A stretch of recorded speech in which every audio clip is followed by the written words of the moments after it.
Você sente que está sempre ocupado e nunca tem tempo para focar no que realmente importa no seu negócio e na sua vida? Eu vou te mostrar como resolver isso agora mesmo. Hoje eu vou compartilhar 8 práticas que utilizo para alavancar os meus negócios, melhorar a minha gestão e crescer sem sacrificar a minha vida pessoal. São habilidades cruciais que todo gestor eficaz tem em comum e que você vai adquirir agora. Eu me chamo Rodrigo, eu sou empresário e consultor de negócios e ajudo empresários a melhorarem as suas empresas, melhorarem as suas eficiências, aumentar a produtividade das suas equipes e crescer de forma sustentável. Você tem que concordar comigo, o maior desafio de qualquer empresário hoje é gerenciar o seu tempo. Seja lidando com funcionários, com reuniões ou tentando expandir o próprio negócio. Só que parece que nunca sobra tempo. E essa falta de gestão, ela limita o crescimento da empresa e atrapalha a vida do empresário. A verdade é que a maneira como você usa o seu tempo vai definir exatamente o nível de crescimento do seu negócio.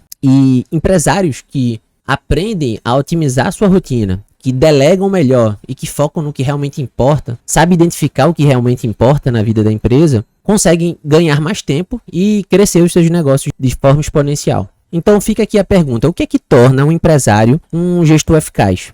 Então vamos parar para analisar. A maioria das pessoas pensa que para ser um bom gestor, para ser um empresário, você precisa ser aquele líder carismático, que fala bonito, que inspira os outros. Em parte, muitos líderes conseguem fazer isso. Mas vamos avaliar o cenário, né? Imagine os maiores líderes que temos na atualidade, né? Eles não têm necessariamente essas mesmas características, né? Se você olhar para caras como Elon Musk, para Steve Jobs, Bill Gates, Mark Zuckerberg, você vai perceber que eles são completamente diferentes em termos de personalidade e em estilo de vida. Uns são mais carismáticos, outros são mais introspectivos, outros são mais expansivos, outros são mais reclusos. Não existe um padrão de personalidade que garante que um tipo de empresário vai performar muito bem ou muito mal. Porém, existe alguma coisa em comum entre eles. E é justamente isso que eu vou te apresentar aqui nesse vídeo. Eles seguem as mesmas práticas de eficácia. Então, eu vou te apresentar as 8 habilidades que eles dominam e que você também precisa desenvolver para se tornar um gestor, um empresário muito eficaz e de sucesso. Desde já eu te convido para se inscrever aqui no meu canal se esse assunto te interessa.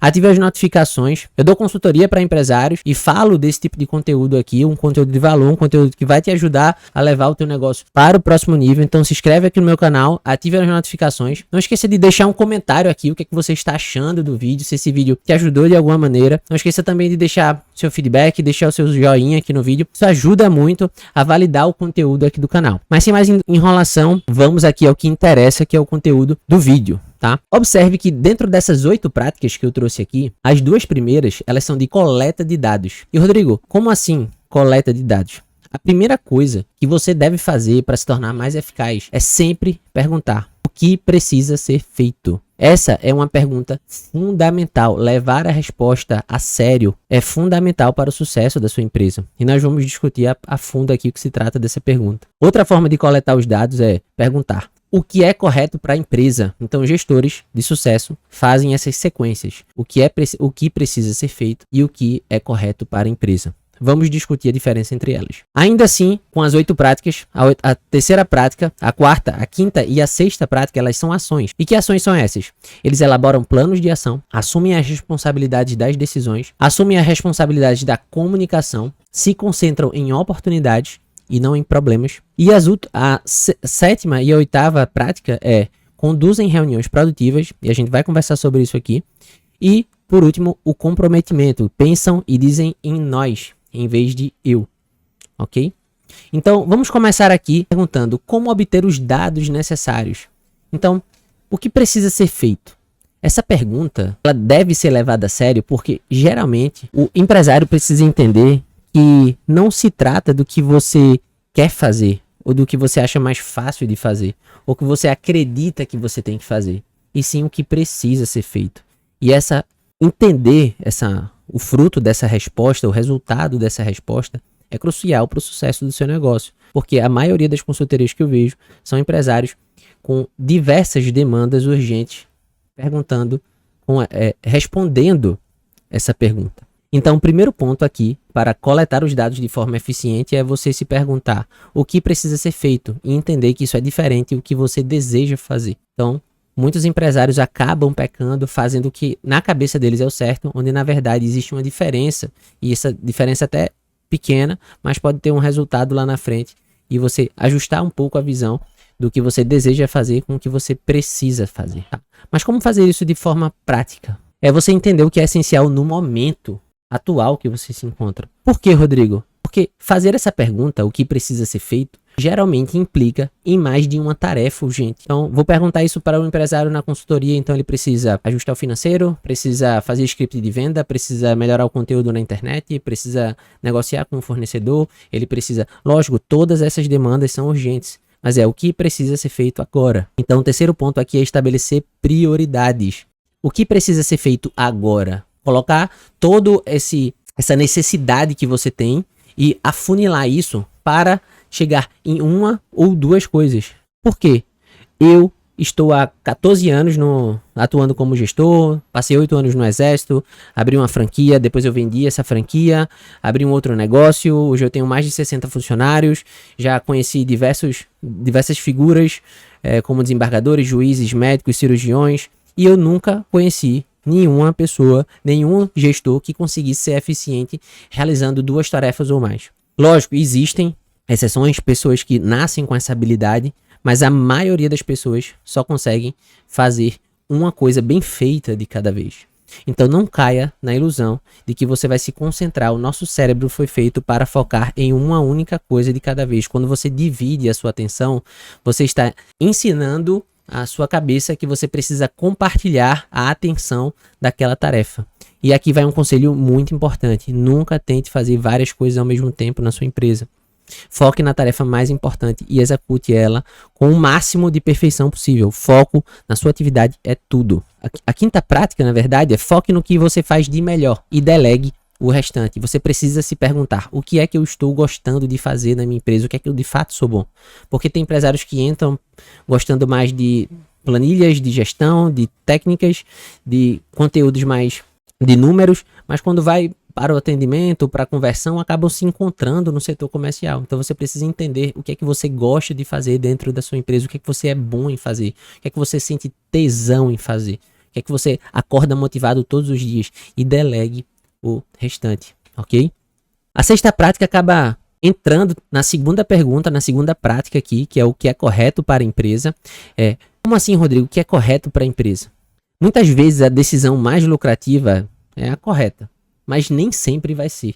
E por que isso? Porque aqui o objetivo é alinhar as suas decisões com os valores, a missão e a política da sua empresa. Antes de você dizer sim para uma negociação com o cliente, vender a prazo sem a garantia do recebimento, passar por algumas regras dentro da sua empresa, visando apenas o lucro, onde na verdade você vai negligenciar a própria política interna, que às vezes não existe num documento, mas que é super importante você fazer, mesmo que esse negócio seja seu, pessoal, que não tenha sócio, ou até mesmo que você tenha sócio, aí mais importante ainda ter uma política interna e seguir aquelas regras, porque o lucro é o objetivo. Como diretor financeiro da minha empresa, nós sempre visamos o lucro, assim como você também sempre vai visar o lucro, mas nem todas as práticas. Negligenciar o que é correto para a empresa, se está alinhado com a filosofia, isso pode trazer prejuízos a longo prazo, ok?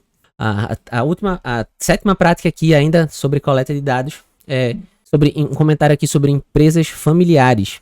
Parente só é promovido se for comprovadamente superior a um não parente numa função. Promover parente para funções técnicas onde tem alguém mais capacitado, você está atuando de forma negativa com o próprio desenvolvimento da sua empresa.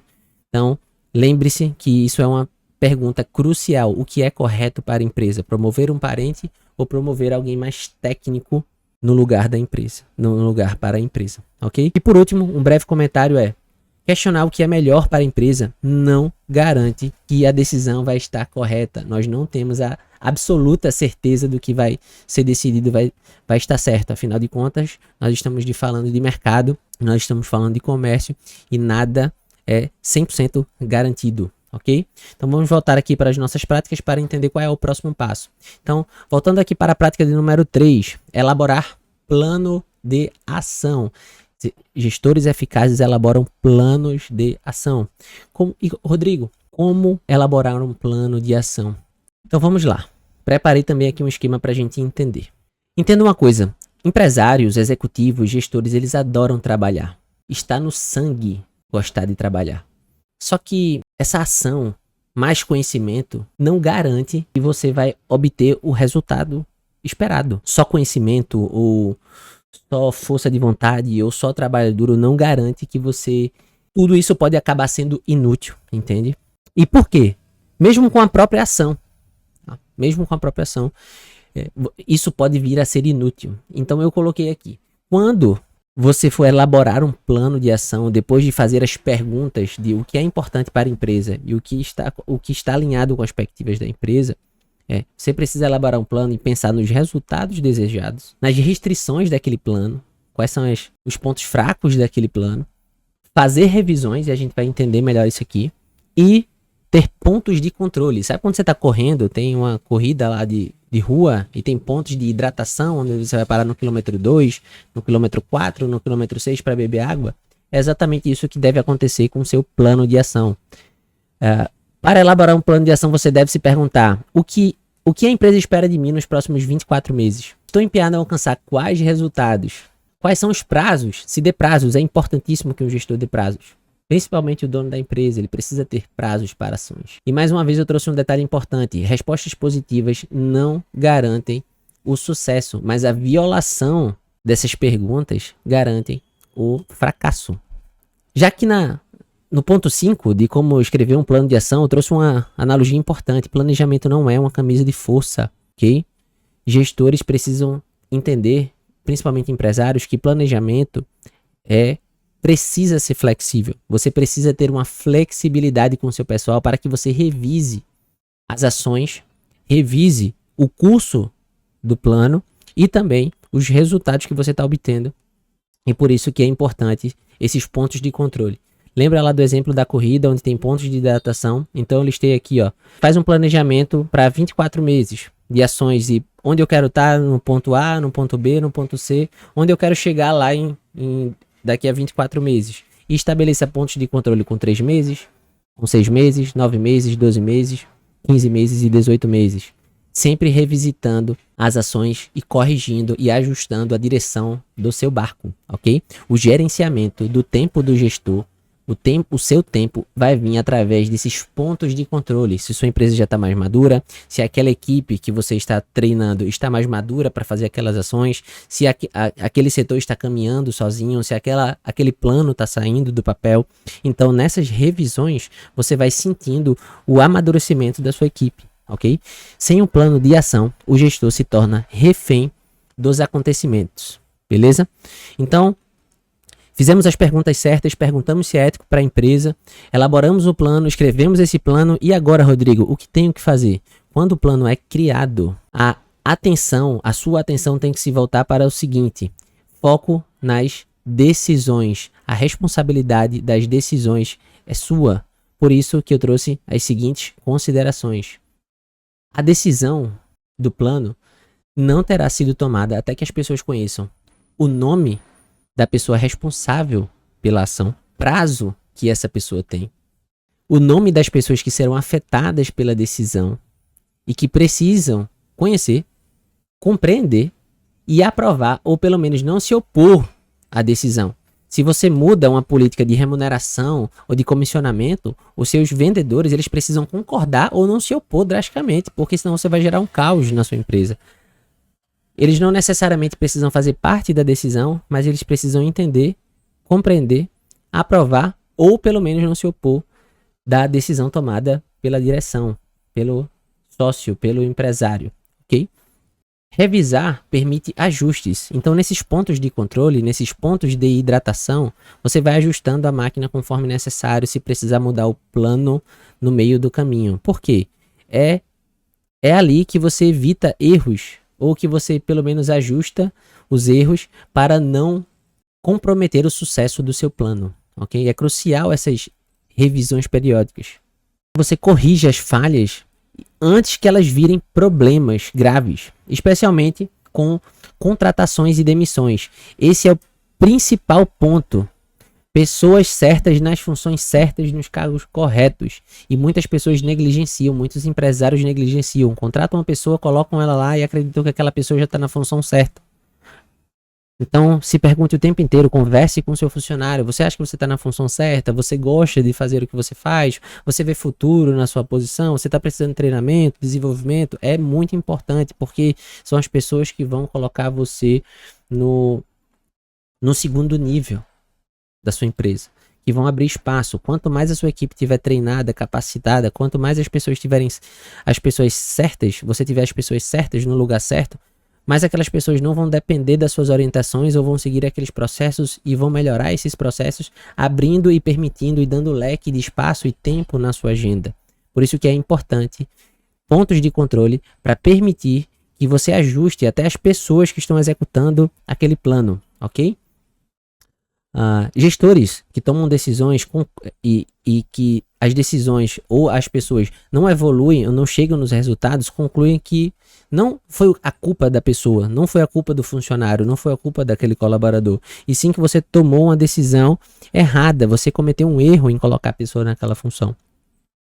Tá? Pessoas que fracassam uma nova função podem não ser culpadas porque elas não eram capazes, elas não tinham aquela função necessariamente. Lembre-se, assuma as responsabilidades pelas decisões. Ponto 6. Não tolerem pessoas ineficazes na sua operação. Isso é dar um tiro no pé da sua empresa. Se você está insatisfeito, principalmente se for uma pessoa-chave, se a pessoa não é competente, você não deve manter ela nenhum dia sequer na sua empresa. Por isso que é crucial, revisando a posição, fazendo reuniões, a gente vai ver isso na prática 6, ok? Se você não tem uma competência, delegue, não tome decisões nem ações. Se você não consegue entender de setor financeiro, delegue, não tome ações e decisões, sempre delegue, escute o seu funcionário, escute o seu colaborador, escute o seu gestor. No final você só vai fazer um contrapeso das decisões. Um erro muito comum que eu vejo nas empresas é que as decisões são tomadas apenas pela diretoria e na verdade decisões são tomadas o tempo inteiro em diversos níveis. A forma que o seu vendedor aborda um cliente é uma tomada de decisão. A forma que o seu financeiro faz a conciliação das contas é uma decisão. A forma que o seu setor de logística faz uma programação de abastecimento é uma decisão. A forma que o seu setor de compras faz uma decisão de compra é uma decisão. Por isso que a tomada de decisão precisa ser ensinada na sua empresa. Isso é um erro grave e é um erro muito comum e muito negligenciado na maioria das pessoas e na maioria das empresas e na maioria dos empresários. Eles não ensinam os empresários a tomarem decisões e deixar o funcionário livre para tomar a decisão. Na minha empresa, a única decisão que apenas cabe à diretoria é o dispêndio de dinheiro final, efetuar o pagamento da obrigação, ou seja, apertar lá o enter para o dinheiro sair da empresa. Mas as escolhas são sempre de baixo para cima. As melhores ideias estão lá embaixo, ok? Não negligencie isso. A quinta prática é responsabilidade da comunicação. Você precisa entender que quando você toma as decisões, precisa garantir que as informações que você tomou, as decisões que você tomou, elas foram compreendidas, compartilhadas e que deve pedir a contribuição das pessoas, tanto dos seus pares, superiores se você tiver, e principalmente os seus subordinados. O que acontece muito, um erro crucial aqui nessa parte de comunicação, é que o fluxo de informações, ele deve ser uma via de mão dupla, mas ela não costuma ser. O que significa que os empresários e gestores que estão no topo da pirâmide da empresa, eles captam muita informação do funcionário. É uma obrigação, um relatório, uma informação, é um e-mail, mas o contrário não acontece. Vejo muitos empresários negligenciando a comunicação porque eles acham que o funcionário não precisa saber ou não é dever dele informar porque ele é o dono da empresa. E esse é um erro grave. A sua equipe precisa estar informada de tudo que está acontecendo na empresa, principalmente os coordenadores e gerentes, ok? As organizações que se mantêm de pé graças às informações. Sem informação a empresa morre. Então você precisa cuidar muito da informação, do fluxo de informações na sua empresa. Cuidado com o excesso de informações. E isso precisa ser combatido o tempo inteiro, independente do tamanho da empresa. Cuidado com o excesso. Coisas demais acabam tapando os olhos para o que realmente é o crucialmente importante. Lembra da primeira coisa lá da primeira prática de você focar no que realmente é importante agora. Então, isso também vale para as informações. Você saber filtrar as informações, identificar as informações necessárias. E se você não tem uma informação necessária, que você identificou que é necessária, solicite e insista até você conseguir essa informação. Se você precisa de um relatório, de um dado específico, de uma duração de estoque e você ainda não tem isso, insista, peça. Se você acredita que aquela informação é importante para a sua empresa, insista até você conseguir, ok? A sexta prática é foco nas oportunidades, tá? E por que eu trago logo que foco nas oportunidades e não em problemas? Porque bons gestores focam justamente nas oportunidades e não nesses excessos de problemas de gestão. Embora resolver os problemas seja muito necessário, afinal de contas, colocar poeira para debaixo do tapete não resolve a sujeira. Você resolver o problema não resolve. Você resolver o problema não gera um resultado. Um problema é um sinal de uma ineficácia, de um erro, de uma anomalia que aconteceu e por isso você precisa resolver. O verdadeiro crescimento só vem da exploração de mudanças e de oportunidades. Então, se pergunte o tempo inteiro como transformar as mudanças do cenário atual em uma oportunidade. A exploração das oportunidades é que trazem, de fato, os resultados. Ok? Então, se pergunte como podemos explorar essa mudança e transformar a nossa empresa. Ok? Então, eu trouxe aqui 7 situações para explorar oportunidades. Sucesso ou fracasso inesperado da sua empresa, de um concorrente ou do próprio mercado. O que existe versus o que poderia existir. Isso eu sempre estou perguntando aos gestores das empresas. O que é que a gente tem agora e o que é que a gente poderia ter? O que é que a gente está vendendo agora e a gente poderia vender? O que é que nós não temos agora e que poderíamos ter? Então, explorar essas oportunidades com essas perguntas são importantes. Já anota aí, tá? Pega seu caderninho, ó, preste atenção aqui que isso é muito importante, tá? E se você tá até agora aqui nesse vídeo, não se esqueça de curtir aqui o vídeo, se inscrever aqui no canal, isso é muito importante. Não quero fazer merchan, mas é muito importante para validação aqui. Não esqueça também de comentar o que é que você está achando aqui desse vídeo, tá bem? Então vamos lá, vamos focar aqui na terceira situação para explorar as oportunidades. Inovação em um processo, em um produto ou um serviço. A nossa sociedade está evoluindo constantemente e os mercados ficam incertos, então explore as inovações, ok? As modificações na própria estrutura de mercado, principalmente de quem trabalha na internet, quais são as tecnologias envolvidas. Dados demográficos, eu exploro muito isso nos meus negócios, principalmente que é um negócio de escala, para atender o grande público, atender o público em quantidade. Dados demográficos são importantes. Então eu vou expandir o meu negócio para aquela cidade, verifique o número de habitantes, veja se aquele tráfego naquela cidade tem um fluxo de pessoas interessante. Então mudanças na mentalidade, nos valores, na percepção, no humor ou no próprio significado do seu negócio. E novos conhecimentos e novas tecnologias, tá? Eu trouxe aqui algumas lições da consultoria, né, que eu tenho aqui. A primeira página, geralmente quando a gente vai falar em relatório de análise de resultado da empresa, geralmente as empresas, as primeiras páginas, elas são relatórios mensais que enumeram diversos problemas. A gente teve um problema com isso, tivemos esse chamado, olha, a gente diminuiu o faturamento assim, fala muito de passado. Onde, na verdade, isso deveria ser o contrário. A empresa deveria manter o foco em oportunidades e deixar a primeira página reservada para essas oportunidades. Estamos vendo isso, estamos explorando esse mercado, e só na segunda página explorar e analisar os problemas. Os problemas só são analisados após as oportunidades, ok? Então, para continuar na nossa peregrinação aqui das práticas de gestão, fica aqui a responsabilidade, tá? E como tornar o ambiente mais responsável e mais produtivo. Você precisa conduzir reuniões produtivas. Eu tenho certeza, assim como você gestor, como você empresário, você passa muito tempo em reunião. E nem todas as reuniões são de fato produtivas. A gente entra na reunião, entra no fluxo interminável de reuniões e nem sempre a gente projeta os resultados. E isso aqui é um tema importantíssimo que eu vou dedicar um vídeo exclusivo para como conduzir reuniões produtivas. Você pode me acompanhar, se inscrever aqui no meu canal que vai ter esse vídeo. Isso aqui é um assunto muito importante. A condução de reuniões é uma ferramenta de alavancagem gerencial por parte do empresário. E agora eu vou te ensinar o que eu aprendi ao longo da minha jornada, ok? Primeiro, antes de tudo, antes de entrar em uma reunião, você precisa decidir previamente qual o tipo de reunião que você está tendo.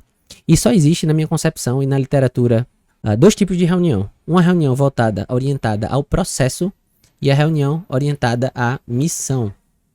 Rodrigo, qual é a diferença disso? Uma reunião orientada ao processo são para compartilhar conhecimentos e troca de informações. Tá? Elas podem ser de três formatos. Então, são dois tipos de reunião. E a reunião orientada ao processo, que é para compartilhar conhecimento e troca de informações, elas têm três formatos. Okay?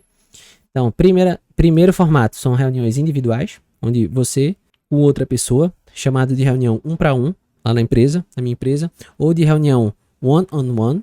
O segundo formato são reuniões em equipe, ou seja, com duas ou mais pessoas, com 3 participantes no mínimo, né? Porque se forem só 2, o presidente e um indivíduo é uma reunião individual, e as avaliações operacionais, ok?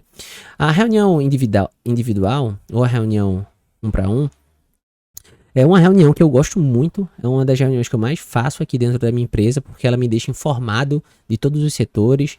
Eu acabo desenvolvendo uma relação sincera com o gestor daquela área, com o funcionário, com o gerente da unidade. Acabo ganhando a confiança, ajustando a performance, entendendo as dificuldades, os insights, as reclamações. Esse tipo de reunião é uma reunião que eu entro apenas para escutar, e todas essas reuniões aqui, tanto a individual quanto a de equipe, quanto a operacional, elas têm pauta prévia para que eu entre preparado. Então, quando eu marco uma reunião individual com um gestor, um coordenador, com 24 horas ele tem que me mandar uma pauta da reunião para eu saber previamente o que é que a gente vai discutir e para que eu não deixe fugir assuntos além da pauta. E também para que aquele funcionário fique com aquela atividade e não a atividade fique comigo, porque ele tem, entre aspas, mais tempo do que eu. Eu não posso dedicar meu tempo a focar nas atividades dele. Então, ele fazendo uma pauta e me encaminhando, isso acaba otimizando o meu tempo e me entregando um relatório para otimizar também o tempo da reunião. As reuniões em equipe são voltadas para o debate, para promover essas discussões coletivas, que também tem um presidente da reunião responsável com o tema e com a pauta para discutir. Essa reunião aqui tem esse objetivo de resolver problemas complexos, de estimular a comunicação dentro da empresa. E as avaliações operacionais são onde gestores, funcionários, coordenadores apresentam o trabalho dele e eu avalio o trabalho dele. Geralmente essas avaliações são assistidas por outras pessoas. Eu também gosto muito desse tipo de reunião. A reunião orientada à missão, ela resolve um problema específico. Então são aquelas reuniões urgentes. Precisamos decidir, precisamos tomar uma decisão, precisamos mudar o curso da empresa. Então ela resolve um problema específico. Então esse tipo de reunião ele não tem um caráter agendativo, né? Ele não tem agenda prévia. Aconteceu, a gente precisa se reunir. Então, geralmente eu coloco uma régua de corte aqui para no máximo até 6 pessoas. Fica muito difícil conduzir uma reunião voltada à missão com mais de 8 pessoas, porque muitas pessoas dão um pitaco e o único ponto discutido nessa reunião é essa decisão desse problema específico. A última prática para a gente terminar esse vídeo e você sair daqui um gestor muito melhor é pensar. Os gestores eficazes, eles têm um comprometimento, eles pensam e dizem em nós em vez de eu. Essa prática é uma prática simples, tá? Um bom gestor, ele sabe que a responsabilidade final é dele. Não dá para fugir disso, não dá para transferir essa responsabilidade para outra pessoa. Porém, tudo começa com a confiança dentro da empresa. Por isso, os melhores gestores, esses que se destacam, eles colocam os negócios na primeira necessidade, em cima das necessidades pessoais. Eles primeiro pensam o que é correto para o negócio e só depois pensam no que é bom para si mesmo. Liderar com esse tipo de propósito dá visão e comprometimento da equipe, porque ali são vários indivíduos contribuindo para o mesmo fim, que é o mais importante para a empresa. Eu garanto que você vai perceber isso da sua equipe, ok? Essas foram as 8 práticas e tem um bônus aqui, tá? Que bônus é esse? Ouça primeiro e fale depois.